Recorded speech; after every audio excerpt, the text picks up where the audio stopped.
Hello बच्चों, welcome to yogic classes. और आज की क्लास में हम लोग पढ़ने वाले हैं ये topic, that is shortest distance between two lines.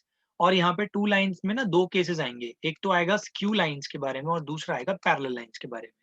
तो यहाँ पे एक चीज का आपको ध्यान रखना है, as you are studying 3D chapter, इस चैप्टर का नाम है 3D। तो यहाँ पे जो आपकी लाइंस होंगी ना वो एक स्पेस में होगी, ना कि एक प्लेन में होंगी। ठीक है, तो स्टार्ट करते हैं। पहले ये समझते हैं कि स्क्यू लाइंस क्या होती है और पैरेलल लाइंस क्या होती है। ठीक है, तो इस टॉपिक को स्टार्ट करने से पहले मैं आपको ये चीज क्लियर करता हूँ कि स्क्यू लाइंस एक्चुअल में होती क्या है। तो स्क्यू लाइंस पता है कैसी लाइंस होती है, जो कि नॉन कोप्लेनर होती है। नॉन कोप्लेनर का मतलब आपको मैं समझा देता हूँ। नॉन कोप्लेनर क्या होता है कि देखो, जैसे एक ये मैंने प्लेन बना दिया, ठीक है, this is x axis, this is y axis, ये एक लाइन बना दी, दूसरी लाइन ऐसे। तो आप देखो ये दोनों लाइनें ना एक ही प्लेन के अंदर है। कैसे? एक ही प्लेन के अंदर है। और इस वजह से ये लाइन कहीं ना कहीं तो भाई आपस में इंटरसेक्ट पक्का करेंगी, unless and until it is parallel. ठीक है, तो ध्यान रखना मैंने क्या बोला।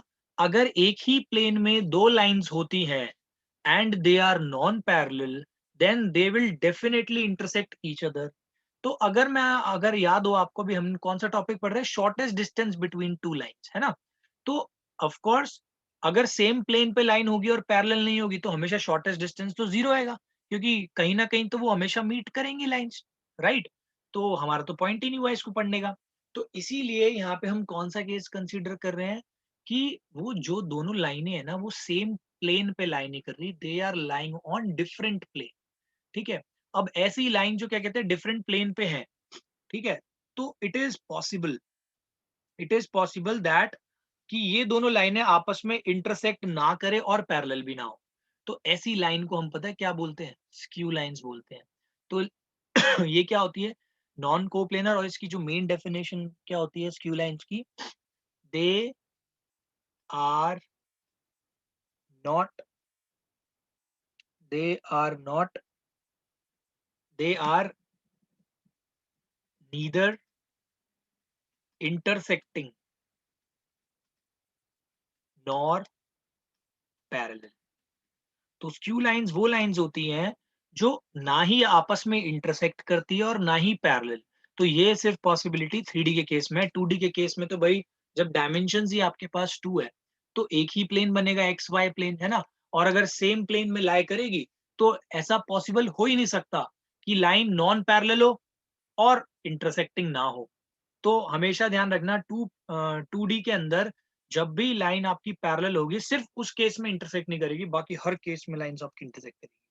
But when it comes to 3D, different planes के होने की वजह से क्या होता है कि these line can be neither intersecting nor parallel, and such lines are called skew lines. ठीक है, तो आप क्या कहते हैं इसमें, देखिए मैं एक डायग्राम बना के आपको समझाने की कोशिश करता हूँ। मान लीजिए ये आपका प्लेन है और यहाँ पे इसको मैं कुछ ऐसा बताता हूँ आपको, लाइक थोड़ा समझ में आए आपको डायग्राम से।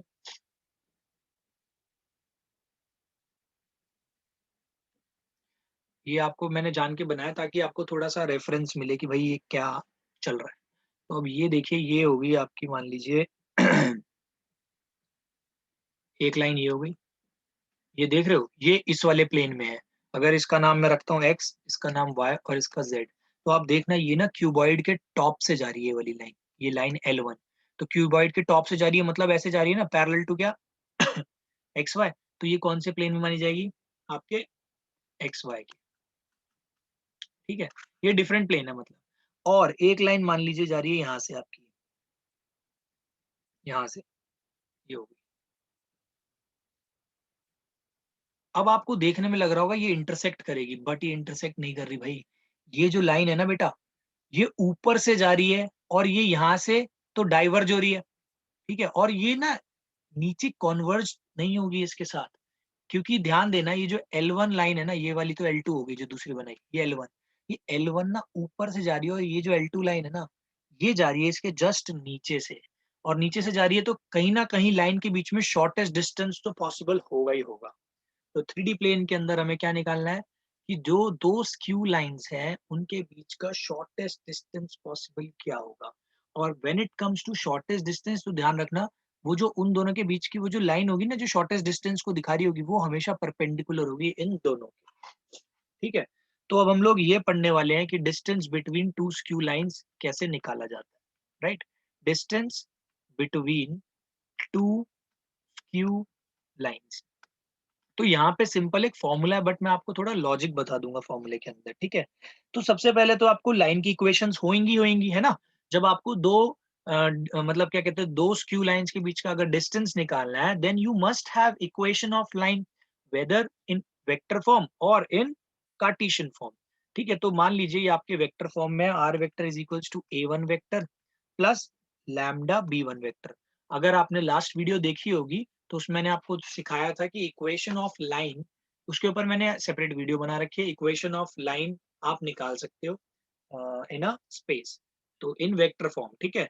तो r vector is equals to, ये आपको एक लाइन की इक्वेशन दे दी, ठीक है। ऐसे ही सिमिलरली आपको दूसरी लाइन की भी इक्वेशन दे दी, a2 vector plus mu b2 vector. अब देखो म्यू क्या है, it is just representing a scalar quantity, right. तो ये आपका हो गया, ये दोनों इक्वेशंस हो गई, ठीक है। अगर आपको याद हो लास्ट क्लास में मैंने आपको बताया था, ये वाला जो पार्ट होता है ना, this represents the direction, this also represents the direction, ठीक है। इससे पहले जो मैंने आपको एक डायग्राम बना के दिखाया था, अभी कुछ ऐसा डायग्राम बनाया था, तो उसमें मैंने आपको ये बताया था कि ये जो एक लाइन ऐसे जा रही है, मान लो ये ऊपर से जा रही है, और ये वाली लाइन जो है ना, मान लो नीचे से जा रही है, ठीक है। ऐसे नहीं, मान लो ये ऐसे जा रही है, राइट। तो ये ऐसे नीचे वाले को टच करते हुए जा रही है, तो ये लाइन कभी मीट नहीं होने वाली है। तो ऐसा मैंने आपको बताया था कि like they will never meet, but ये इसके नीचे से निकल जाएगी या ऊपर से निकल जाएगी, वॉट, ये वाली तो नीचे से चली जाएगी। तो इन दोनों के बीच का जो डिस्टेंस होगा, शॉर्टेस्ट डिस्टेंस, और ध्यान रखना वो हमेशा शॉर्टेस्ट डिस्टेंस जो होता है आपका परपेंडिकुलर डिस्टेंस होता है।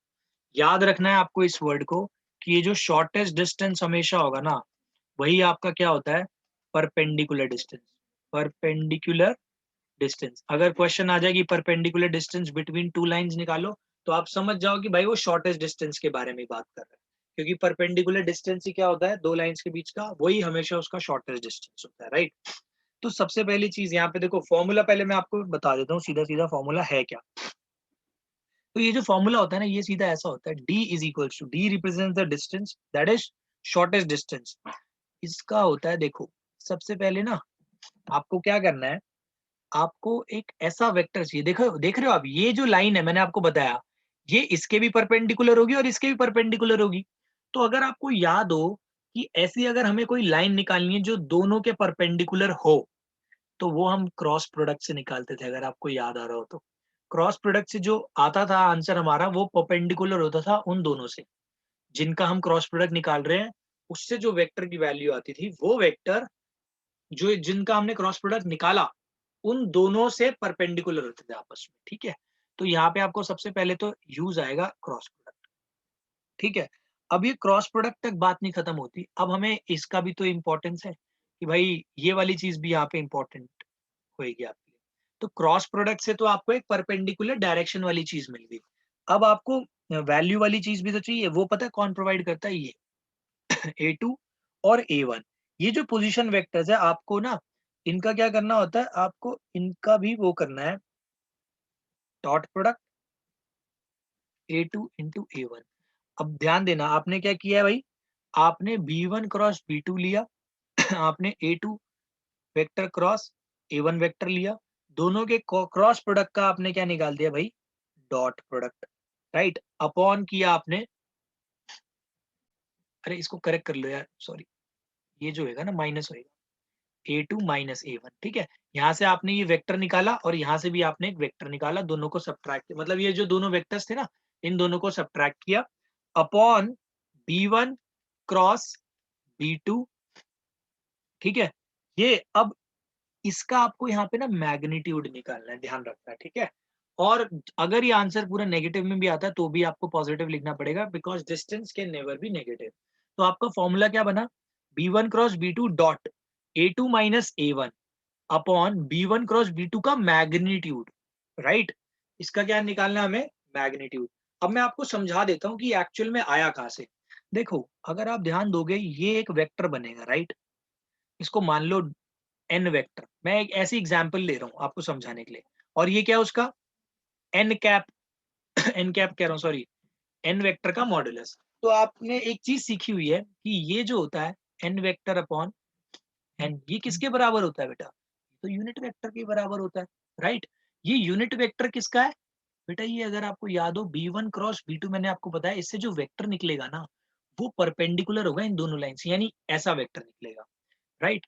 और A2 माइनस A1 पता है क्या रिप्रेजेंट करेगा? अगर ये इस यूनिट वेक्टर, ये तो डायरेक्शन मिल गई कि भाई परपेंडिकुलर डिस्टेंस निकलेगा, बट वैल्यू जो आएगी वो किसकी हेल्प से आएगी? A2 और A1 इन पोजीशन वेक्टर की हेल्प से। तो ये डायरेक्शन का रोल निभा रहा है और ये इसको वैल्यू प्रोवाइड कर रहा है। तो ये पता चल जाएगा कि भाई परपेंडिकुलर डिस्टेंस, तो इन दोनों का कॉम्बिनेशन आपको क्या देता है? Shortest distance between skew lines. और अगर इतनी चीजें नहीं भी क्लियर हो रही है, दैट इज फाइन, आप बस सिंपल सा फॉर्मूला याद रख लोगे, बट इसके भूलने के चांसेस आपके कम हो जाएंगे अगर आप इसको समझ के करोगे। इसका डॉट प्रोडक्ट निकालना है A2, मैं फिर से लिख रहा हूँ इसको साफ से, B1 क्रॉस B2, इसका मॉड फिर फाइनल का मॉड। ये देखना ये कॉम्बिनेशन ही है, ये जो है ना ये एक का कॉम्बिनेशन है, इससे हमें यूनिट वेक्टर मिलता है नॉर्मल डायरेक्शन में। और ये जब A2 माइनस A1 से मल्टीप्लाई होता है तो हमें परपेंडिकुलर डिस्टेंस मिल जाता है, राइट? तो ये हो गया आपका किस फॉर्म में? ये हो गया वेक्टर फॉर्म में हो गया आपका। अब इसी को मैं करता हूँ स्केलर के अंदर। स्केलर के अंदर समझना कैसे रहेगा, देखिए।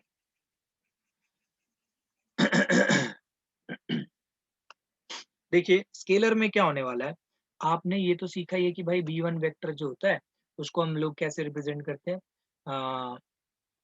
A1 आई कैप, B1 जे कैप, C1 के कैप। ऐसे B2 वेक्टर को कैसे रिप्रेजेंट करेंगे? A2 आई कैप, B2 जे कैप, C2 के कैप। रीजन मैंने आपको बताया था क्योंकि हम इसको कंसिडर करते हैं रेशियोज ना, डायरेक्शन रेशियोज ही तो दे रहा है क्योंकि डायरेक्शन वाला वेक्टर है और डायरेक्शन रेशियोज को ABC से किया जाता है डिनोट, ठीक है? और ध्यान रखना भाई कहीं कहीं पे डायरेक्शन रेशियोज को डायरेक्शन नंबर भी बोला जाता है, तो कभी कंफ्यूज मत होना। अगर उन्होंने क्वेश्चन में यूज कर लिया डायरेक्शन नंबर्स इसके ये हैं तो समझ जाओ वो कह रहा है डायरेक्शन रेशियोज इसके ये हैं, ठीक है? अब यहाँ पे इसी को देखो, अगर आप कभी भूल जाओ कार्टेशियन फॉर्म तो क्या करना है? B1 क्रॉस B2 कैसे लिखा जाता है? आई कैप, जे कैप, के कैप। अगर आपको ये नहीं आता निकालना तो आप पुरानी वीडियोस देख सकते हो, उसके अंदर मैंने वेक्टर चैप्टर के अंदर सिखाया हुआ है वेक्टर प्रोडक्ट और क्रॉस प्रोडक्ट, उसी में। तो ये बनेगा A1 B1 C1, this is A2 B2 C2। ठीक है, ये इतना आ गया। अब ये देखो मल्टीप्लाई किससे हो रहा है? A2 माइनस A1 से। अब A2 माइनस A1 ये पता है क्या होगा? ये जो A1 होगा ना बेटा, A1 वेक्टर ये होगा X1 i cap plus Y1 j cap plus Z1 k cap. Similarly A2 vector आपका क्या होगा? X2 आई कैप, Y2 जे कैप प्लस Z2 के कैप। जब आप A2 माइनस A1 करने बैठोगे ना बेटा तो ये आपका आएगा X2 minus X1 i cap plus Y2 minus Y1 j cap plus Z2 minus Z1 k cap, ठीक है? अब आप देखिए इसकी जगह ये लिख सकते हो, यहाँ पे डॉट प्रोडक्ट इसी में पुट कर रहा हूँ मैं ये वैल्यूज, ठीक है? यहाँ पे इसको यहाँ पे पुट करो, कितना लिख सकते हो? X2 minus X1 i cap plus Y2 minus Y1 j cap plus Z2 minus Z1 k cap, ठीक है? अब आप एक बात सोचिए, इसको और इसको मैं मल्टीप्लाई करता हूँ, ये डिटर्मिनेंट के अंदर एंटर कर सकता है। तो ये वाला जो पूरा है ना टर्म आपके इस पूरे इससे मल्टीप्लाई होगा। अब आप एक बात सोचिए, यहाँ पे आई कैप का टर्म है, ये आई कैप इससे तो मल्टीप्लाई हो जाएगा। जब i cap into X2 minus X1 whole i cap करोगे ना तो आपका यहाँ पे आ जाएगा X2 माइनस X1। क्यों? क्योंकि आई कैप से आई कैप जब मल्टीप्लाई होते हैं डॉट प्रोडक्ट के उसमें तो 1 देते हैं। तो ऐसे ही Y2 माइनस Y1 को जब आप आई कैप से करोगे तो वो तो भाई जीरो ही हो जाएगा, सेम ये वाला भी जीरो। ऐसे ही जे कैप के साथ ये वाला जीरो नहीं होगा, ये आएगा Y2 माइनस Y1। फिर ऐसे ही Z2 माइनस Z1। नीचे वाले पार्ट्स आपके सेम रहेंगे। A2 B2 C2, ठीक है? ये आपका इतना आ गया। अपॉन, अपॉन में क्या आएगा देखना, अपॉन में यार ये मेरे को बताने की तो आपको जरूरत है नहीं, इसी का ये जो क्या कहते हैं आप वो निकालोगे ना, इसका ही मॉडुलस, इसका मॉडुलस जो भी आएगा वही आपको नीचे लिखना पड़ेगा, ठीक है? तो इसका मॉडुलस में लिखना है तो आप लिख सकते हैं, इसका मॉडुलस भी इजीली कैसे आएगा भाई इसका मॉडुलस? हम लोग कैसे लिखते हैं इसका जो भी आंसर आता है उसको हम अंडर रूट में लिखते हैं जब हम किसी का भी मैग्नीट्यूड निकालते हैं अंडर रूट। अब इसका देखिए क्या आएगा, जो आपका वेक्टर बनता है वो क्या बनेगा पहले तो ये समझिए। तो ये वेक्टर क्या बनेगा, ये जब आप आई कैप वाला टर्म यूज करोगे B1 C2 minus B2 C1, ठीक है, ये इतना आ गया, इतना आई कैप प्लस जब J वाला यूज करोगे तो माइनस आ जाएगा, minus A1 C2 minus C1 A2 J cap plus फिर जब ये वाला यूज करोगे तो ये आएगा आपका, मैं सिर्फ डिटर्मिनेंट की वैल्यू निकाल रहा हूँ यहाँ से, ध्यान रखना और कुछ नहीं किया मैंने, ठीक है। तो A1 B2 minus B1 A2 ठीक है, ये आपका वेक्टर आया, ठीक है। अब इस वेक्टर का मॉड्यूलस कैसे निकालते हैं, जो आई का कंपोनेंट है इसका स्क्वायर करके लिखा जाता है, राइट। तो ये क्या आएगा बीच नीचे B1 C2 minus B2 C1 whole square, फिर प्लस यहाँ पे माइनस मत लिख देना यहाँ पे भाई, क्योंकि ये फॉर्मूले में प्लस ही होता है नीचे, और नेक्स्ट वाला A1 C2 minus C1 A2 whole square, फिर प्लस लास्ट वाला A1 B2 minus B1 A2 whole square. तो ये आपका फॉर्मूला बन गया भाई कार्टेशियन फॉर्म, ये वाली होगी आपकी कार्टेशियन फॉर्म। अगर आपको वेक्टर फॉर्म ही याद है तो आप ये डायरेक्टली यूज कर लो, और अगर कार्टेशियन फॉर्म में ही क्वेश्चन में बोला है कि कार्टेशियन फॉर्म से निकालो तो आप ये फॉर्मूले को देख सकते हो, इससे हो जाएगा आपका। तो अब हम देखते हैं distance between two parallel lines. देखो ये और इजी है, फॉर्मूला देखो उसी फॉर्मूले से आएंगे हम लोग इस पे। देखो पैरेलल लाइन की खासियत क्या है भाई, ये जो पैरेलल लाइन होती है ना, ये कहीं से भी इनके बीच का ये लो परपेंडिकुलर डिस्टेंस वो हमेशा सेम ही रहना है, तभी वो पैरेलल लाइंस होती है, राइट। तो ये वाला ज्यादा इजी है, इसका रीजन बताते हैं। मान लीजिए आपके पास एक पैरेलल लाइन है, तो पैरेलल लाइन की खासियत पता है क्या होती है, इनके जो डायरेक्शंस होंगे ना भाई, वो वाली डायरेक्शन वाला पार्ट इनका सेम रहता है, ठीक है। पैरेलल लाइन के केस में क्या होता है, डायरेक्शन वाला पार्ट जो है ना इनका वो सेम रहता है। मेरा कहने का मतलब है ये है r vector is equals to A1 vector plus lambda b vector, r vector is equals to A2 vector plus mu b vector. मेरा कहने का मतलब ये आपको तो ये चीज तो पता ही है कि जो पैरेलल लाइंस होती है ना, उनके जो अगर अगर आप स्केलर कोई भी स्केलर क्वांटिटी जो भी है उससे कॉमन ले रहे हो तो अंदर के ब्रैकेट के पार्ट सेम आ जाते हैं, तभी वो पैरेलल लाइन होती है। इसका एग्जांपल देता हूँ मैं, आई कैप जे कैप के कैप, एक ये हो गई, दूसरी लाइन 2 आई कैप 2 जे कैप प्लस 2 के कैप, यहाँ से बेटा 2 कॉमन ले लो आप, तो आप बोल सकते हो कि yes both lines are parallel. या फिर क्या कहते हैं, यहाँ पे मान लो 4 होता, ठीक है, तो आप यहाँ से क्या कॉमन लेते, 4 कॉमन ले लेते। तो आप ये भी बोल सकते हो कि ये जो है ना, ये और ये भी पैरेलल है। अगर यहाँ पे आई जे के होता वो भी पैरेलल लाइन होती। तो पैरेलल लाइन की खासियत क्या होगी, जो इसका मेन जो डायरेक्शन वाला पार्ट है, अगर हम स्केलर को कौन क्या कहते हैं कॉमन ले लेते हैं जो भी पॉसिबल है, तो अंदर के जो ब्रैकेट्स आएंगे ना वो सेम आएंगे। तो पहली बात तो ये क्लियर हो गई, यहाँ पे B1 और B2 वाला किस्सा तो गया, और रीजन आपको पता ही है, क्योंकि ये दोनों लाइन पैरेलल है तो दोनों की डायरेक्शन सेम मानी जाएगी, ठीक है। तो इसीलिए ये वाला जो ये जो है बी बी वेक्टर और बी वेक्टर दोनों का बिल्कुल सेम। लेकिन इससे ये मतलब नहीं होता कि भाई परपेंडिकुलर डिस्टेंस को हम अवॉइड कर सकते, नहीं कर सकते। तो यहाँ पे देखिए चेंज क्या आएगा, आपका यहाँ पे जो डिस्टेंस है of course will represented by capital D only. यहाँ पे ध्यान देना क्या होगा, बी वेक्टर लेंगे हम, ठीक है। अब क्या कर रहे हो आप, बी वेक्टर ले रहे हो, बी वेक्टर मतलब यानी कि ये वाली डायरेक्शन तो हमने कंसिडर कर ली, ठीक है। लेकिन इसका एक A1 होगा, यहाँ पे पोजीशन वेक्टर होगा एक का A2, राइट, जो इक्वेशन से मिल जाएगा। तो हमें क्या करना है, इस A1 A2 के क्या कहते हैं, ये जो डायरेक्शन है ना इसके परपेंडिकुलर एक लाइन निकालनी है। तो परपेंडिकुलर कैसे आता है बेटा, क्रॉस से, और किन दोनों को रेफरेंस लेके A2 और A1 को, तो A2 माइनस A1। तो हमें यहाँ पे ध्यान देना क्या किया हमने, B vector cross A2 minus A1 दोनों वेक्टर, ठीक है, अपॉन यही सेम ही चीज हो जाएगी जो पिछले क्वेश्चन में थी नीचे, जो भी यहाँ पे वेक्टर लेते हैं हम उसका ही यहाँ पे क्या किया जाता है, मैग्नीट्यूड निकाला जाता है। अब आप ध्यान दो पीछे, अगर थोड़ा फ्लैशबैक में जाओगे अभी 5 मिनट पहले, तो मैंने ये आपको लिखवाया था, ये था फॉर्मूला उसमें A2 माइनस A1, ठीक है, यहाँ पे बस एक ही चेंज आया है, लेकिन ध्यान से देना बेटा, यहाँ पे ध्यान रखना है, इंपॉर्टेंट चेंज था वो। ये जो क्रॉस है ना, काफी बच्चे पता है क्या सोचते हैं, ये सोचते हैं कि अच्छा यार इसकी जगह बी वेक्टर आ गया और अंदर इसकी जगह भी बी वेक्टर आ गया, बट वो भूल जाते हैं कि भाई b vector dot a two minus a one मत कर देना आप लोग, क्रॉस ही आएगा। और क्रॉस क्यों आएगा? Due to this perpendicular distance, क्योंकि डिस्टेंस हमेशा शॉर्टेस्ट जो भी होता है वो हमेशा क्या होता है, परपेंडिकुलर होता है। तो यहाँ पे इस डिफरेंस को अच्छे से याद रखना, फिर आप आराम से distance between two parallel lines के क्वेश्चंस कर सकोगे। अब ये अगर आप लोगों ने नोट कर लिया तो इस पे बेस्ड हम क्वेश्चंस करेंगे। तो हम लोग इस पे बेस करेंगे क्वेश्चन नंबर 15, ये आपकी 11.2 एक्सरसाइज का ही है। तो क्वेश्चन नंबर 15 पे आ जाइए। इसमें बोला है find the shortest distance between the lines. कौन सी लाइन? अब देखिए यहाँ पे आपको लाइन ना वेक्टर फॉर्म में नहीं दे रखी, किस में दे रखी है? कार्टेशियन फॉर्म में दे रखी है लाइन की इक्वेशन, और ये दे रखी है कुछ ऐसे।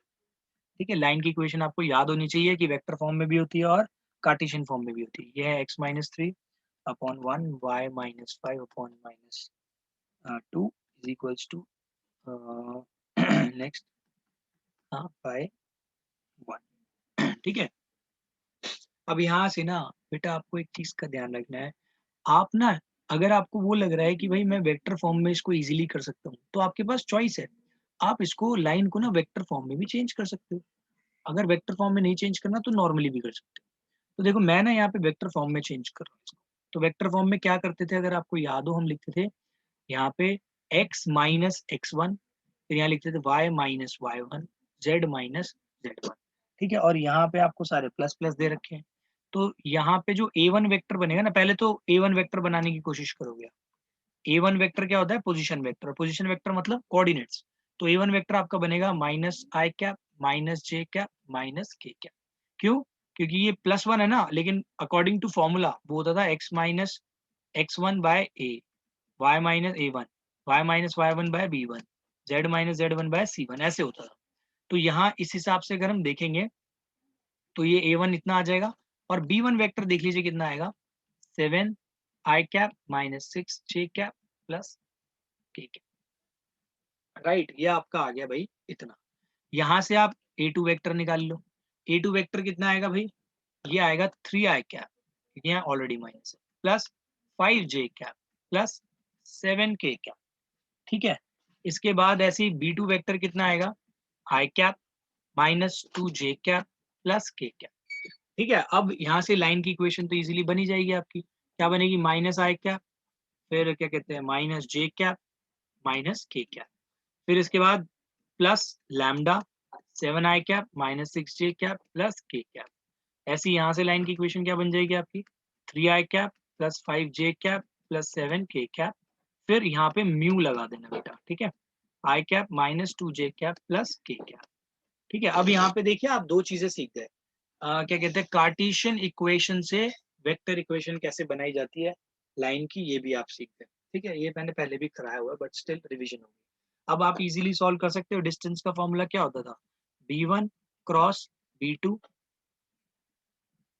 Dot a two minus a one upon b one cross b two. तो देखिए इसमें ना मैं हमेशा आपको एक सजेशन दूंगा कि आप ना हमेशा b one cross b two को अलग से ही निकालिए। ठीक है, हॉच पॉच से बचने के लिए b one cross b two को निकाल लो आप। आपका ये देख लीजिए कितना आता है। यहाँ पे आप आई कैप लिखोगे, जे कैप लिखोगे, के कैप लिखोगे। जिसको क्रॉस प्रोडक्ट नहीं आता तो उसके लिए बढ़िया है, अभी सीख लेगा क्रॉस प्रोडक्ट कैसे निकाला जाता है। तो यहाँ पे बी के वो देखो क्या है, सेवन। यहाँ पे जो मैं लिखने वाला हूँ ये सेवन माइनस सिक्स वन। ठीक है, और इसके बी वन के लिख दिए मैंने, बी टू के लिख रहा हूँ। बी टू के one minus two and one. ठीक है, अब मैं इससे वो निकालने वाला हूँ कि ये आई कैप में आएगा माइनस सिक्स प्लस टू आई कैप। आप देख लेना, minus six minus minus two आएगा तो मैंने प्लस कर दिया, फिर माइनस का साइन लगाया, फिर जे के साथ आएगा सेवन माइनस वन जे कैप, फिर प्लस, फिर के साथ आएगा माइनस फोर्टीन, फिर minus minus plus plus six के कैप। ठीक है, तो ये आपका आ रहा है सॉल्व होने के बाद। ये पहला वाला टर्म आ रहा है माइनस फोर आई कैप, फिर ये वाला टर्म आ रहा है आपका माइनस सिक्स जे कैप, फिर ये टर्म आ रहा है आपका ये सेवन टू फोर्टीन था ना, फोर्टीन -14 +6 हो गया था, तो ये आपका आ रहा है -8 के कैप। ठीक है, अब आपको ना बेटा इसका वो भी निकालना है, मैग्नीट्यूड। तो मैग्नीट्यूड देख लीजिए, मैं यहाँ साइड में निकाल देता हूँ इसका मैग्नीट्यूड आ जाएगा आपका -4 का स्क्वायर -6 का स्क्वायर -8 का स्क्वायर, तो 4 4 जा 16, फिर ये 64, फिर 60, सॉरी 4 4 जा 16, 36, 64 तो 116 आ रहा है, राइट। तो ये आपका 116 आ गया। 116 को आप सॉल्व कर लीजिए। 116 आपका क्या किस किस में आता है, 58 टू 29, तो ये आपका इतना आ रहा है। तो ये आपका 58 और ये 29, तो इसको टू रूट ना ये भी लिख सकते हो 2। ठीक है, तो अब इसको यहाँ पे बस पुट करना है।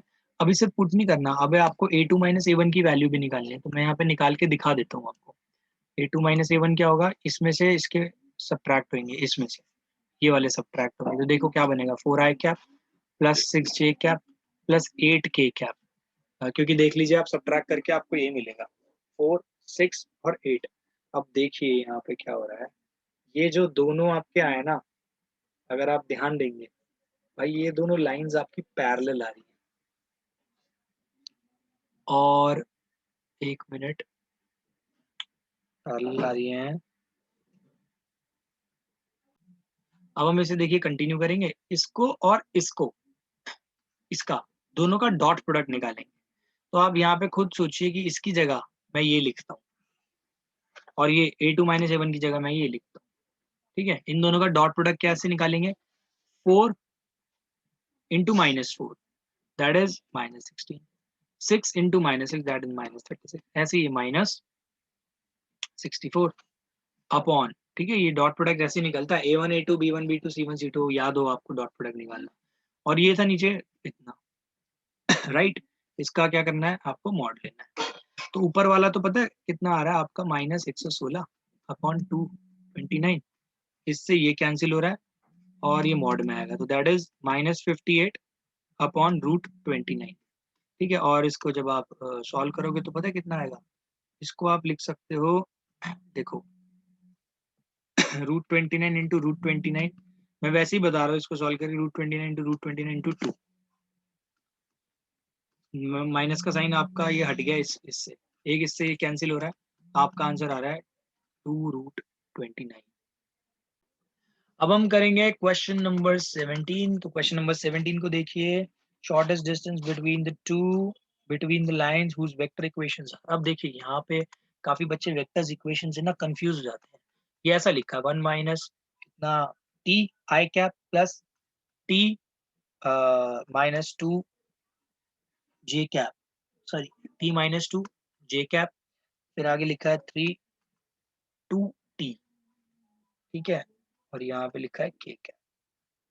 एंड दूसरी इक्वेशन दे रखी है आपको, r vector is equals to x plus 1 i cap, sorry s है, इसको ठीक कर लेना भाई,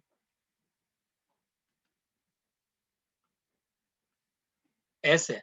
अच्छा यहाँ पे ध्यान रखना है, काफी बच्चे क्या करते हैं, एस और 5 को सेम समझ लेते हैं, तो यहाँ पे ऐसी गड़बड़ी मत करना, एस को बेशक ऐसा बना लो अपना, कोई दिक्कत नहीं है। ठीक है, फिर प्लस 2s माइनस 1 जे कैप माइनस 2s प्लस 1 के कैप। ठीक है, तो ये आपकी इक्वेशंस है। यहाँ पे सबसे पहली चीज है, आपको ना बस इस इक्वेशन को सिंप्लीफाई करना और सेम प्रोसीजर लगा देना। सिंप्लीफाई देखो कैसे होगी, इसको ओपन अप करो ब्रैकेट को, i cap minus t i cap, ठीक है, प्लस ये देखो मैं क्या कर रहा हूँ, आई कैप को इससे मल्टीप्लाई इससे, सेम ही है जे कैप को इससे मल्टीप्लाई इससे, तो ये आएगा टी जे कैप -2 जे कैप, फिर प्लस 3 के कैप -2 टी के कैप। ठीक है, अब यहाँ पे ना आपको क्या करना है, टी वाले टर्म्स एक जगह कर दो सारे, और ये जो है ना नॉर्मल वाले टर्म्स, ये जो आई कैप -2 जे कैप प्लस 3 के कैप, इसको मैंने एक जगह किया। और ये जो टी वाले टर्म्स है ना, ध्यान देना, इस टी वाले टर्म में से आप टी को कॉमन ले लो, प्लस टी अगर आपने कॉमन ले लिया तो कितना बचेगा, माइनस आई कैप इसमें से बचेगा, अगर आपने प्लस टी कॉमन लिया, इसमें से कॉमन लोगे तो प्लस जे कैप बचेगा, और इसमें से कॉमन लोगे -2 के कैप बचेगा, राइट। ये बचेगा -2 k कैप। अब आप देखेंगे ध्यान से, ये बन गया a वेक्टर प्लस लैम्डा की जगह यहाँ पे बेटा t यूज हो रहा है, इस चीज का ध्यान, और ये आपका बन गया b1 वेक्टर, a1 वेक्टर और ये t b1। सिमिलर केस से आप ये क्या कर दोगे, इस वाली चीज को भी कर दोगे जैसे इसको किया। यहाँ पे क्या बनेगा, आपका a2 वेक्टर प्लस s बन जाएगा म्यू की जगह s b2 वेक्टर। तो ये आपकी इक्वेशन बन गई। और जब ये दोनों इक्वेशन बन ही गई हैं आपकी, तो आप इसको इजीली सॉल्व कर लेंगे। बस चेक कर लेते कि क्या ये ठीक है, ये तो सही है। आप ऐसी दूसरी भी बना लेना, और जैसा जैसा मैंने इससे पहले क्वेश्चन कराया था एग्जैक्टली वैसे ही उसको सॉल्व कर देना है, आपका अपने आप से आंसर आ जाएगा। बस कैलकुलेशन का ध्यान रखना है, ब्रैकेट ओपन करते हुए ध्यान रखना है, डिटर्मिनेंट निकालते हुए ध्यान रखना है। कुछ कुछ बस ये यही सिली मिस्टेक्स हो सकती है, इसमें और कुछ नहीं हो सकती। राइट, तो आप क्वेश्चन नंबर 17 भी इजीली कर लेंगे। अब रही बात पैरेलल लाइन के बीच का डिस्टेंस निकालने की, तो यहाँ पे आपको एक बात बता देता हूँ मैं। सबसे पहले ना पैरेलल लाइन के केस में क्या होता है, आपको सिर्फ आइडेंटिफाई करना है क्या ये लाइन पैरेलल है या नहीं है। तो कैसे आइडेंटिफाई होता है, आप बी वाला टर्म देखोगे ना, उससे मिल जाएगा। एक एग्जाम्पल देखिए, एग्जाम्पल 12 है, मैं जस्ट आपको एक हिंट दे रहा हूँ। एग्जाम्पल 12 में आप बी लैम्डा के बाद जो लिखा है ना b1 वेक्टर वाला टर्म, मतलब मैं पूरा आंसर नहीं लिख रहा है यहाँ पे, ये ऐसे इसी फॉर्म में आंसर क्वेश्चन दिया हुआ है आपको, है ना। जैसे जो एग्जांपल नंबर 12 में a1 वेक्टर की वैल्यू आपको दे रखी है i cap plus 2 j cap minus 4 k cap, but उसका यूज अभी नहीं। यहाँ पे आपको ये देखना है, ये वाली इसके बारे में बात कर रहा हूँ, ये और ये, इन दोनों के बारे में यहाँ पे आप देखोगे ना, ये दोनों इक्वल है। इक्वल होने का मतलब भाई ये लाइन है पैरेलल। तो आप इसको ना b1 वेक्टर और b2 वेक्टर नहीं लेंगे, आप इसको b वेक्टर लो और इसको b वेक्टर। राइट, अब यहाँ पे मैं एक चेंज कर देता हूँ कि अगर बाई चांस मान लीजिए आपको क्वेश्चन में आता है ऐसा, जैसे इसी क्वेश्चन में ना मैं थोड़ा सा बदलाव कर रहा हूँ, i cap 2 j cap minus 4 k cap plus lambda, यहाँ पे ना मैंने इसको कर दिया 4 i cap plus 6 j cap plus 12 k cap, और नीचे वाला एज इट इज ही लिखा है 2 i cap 3 j cap plus 6 k cap. ठीक है, नीचे वाला एज इट इज है, म्यू है। तो अब आप सोचोगे यार अब मैं क्या लूंगा इसमें, तो आपको पता है क्या करना है इस केस में, आपको ना यहाँ से 2 को कॉमन ले लेना है। आप सोचोगे कि यार ये 2 आ जाएगा इधर, तो अंदर क्या रह जाएगा भाई, सेम चीज, ये क्या 6 के, ठीक है ये रह गया। अब आप सोचोगे कि यार इसका क्या किया जाए, ये जो 2 है ना, ये स्केलर से ही तो मल्टीप्लाई हो रहा है, तो ये नया स्केलर बना दो इसका लैम्डा 1। तो अब आपकी जो नई इक्वेशन बनी वो ये बन जाएगी। ठीक है, यानी कि मैंने आपको ये बोला कि इन शॉर्ट आप बी इसी को लोगे। अब यहाँ पे ना ये मैंने आपको स्पेशली केस अलग क्यों लेके दिखाया, काफी बच्चों को डाउट हो जाता है कि यार लैम्डा के साथ ये है और यहाँ म्यू के साथ ये लगाया हुआ है, तो ये दोनों तो डिफरेंट है, तो मैं इसमें से बी कौन सा सिलेक्ट करूं, किसको बी मानूं। तो आपको करना क्या पड़ेगा, पहले इसको बी बनाना पड़ेगा। कैसे, कॉमन लेके, जिसमें से जो भी चीज कॉमन आके दूसरे के बराबर आ रही है तो उसको कॉमन ले लो। यहाँ से 2 कॉमन लेने के, 2 कॉमन लेते ही वो इसके बराबर आ रहा था। राइट, तो आपने 2 लैम्डा कॉमन लिया, और ये जो 2 लैम्डा ये स्केलर ही तो है, इसको लैम्डा 1 घोषित कर दो, हो गया काम। फिर ये जो आपका बी बी वेक्टर बन गया। बी वेक्टर इसलिए बोल रहा हूँ क्योंकि पैरेलल लाइन के केस में फॉर्मूला ये होता है बी वेक्टर वाला। ठीक है, और इसमें कोई वो नहीं होता आपका, क्या कहते हैं, b1 b2 नहीं होता। रीजन भी आपको बता दिया था क्यों नहीं, कि डायरेक्शन दोनों की सेम ही होती है वेक्टर्स की। तो इस तरीके से आप ये 11.2 को पूरा खत्म कर सकते हैं अपने एंड से। तो बच्चों आई होप आपको ये वीडियो समझ में आई हो। मैं आपसे फिर से गुजारिश करूंगा इस चीज की कि आप ही मैक्सिमम से मैक्सिमम क्वेश्चंस ट्राई करें।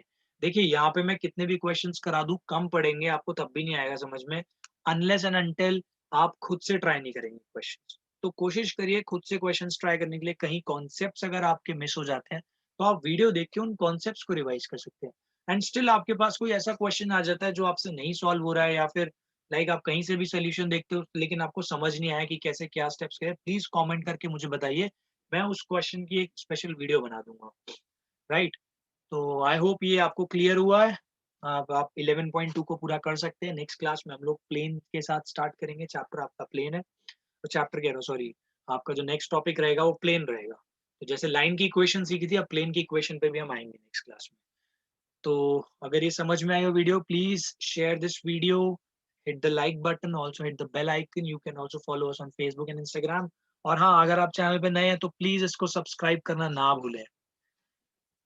मिलते हैं नेक्स्ट वीडियो में, तब तक के लिए thanks for watching yoga classes.